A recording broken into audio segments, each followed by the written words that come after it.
Anche San Bassiano risente del Covid-19 e quest'anno la grande festa, a lui tradizionalmente dedicata, quella del santo patrono della città, si svolgerà a porte chiuse con la consegna dei premi ai cittadini più meritevoli. Rete Veneta trasmetterà domani sera, a partire dalle 21:15, l'intero evento.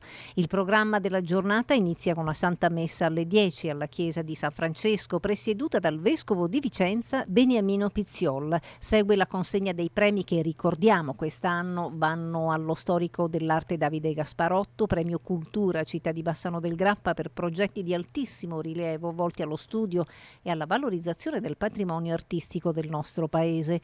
Il premio Città di Bassano va a medici, infermieri e a tutti gli operatori dell'azienda ULSS 7 Pedemontana e delle case di riposo di Bassano del Grappa.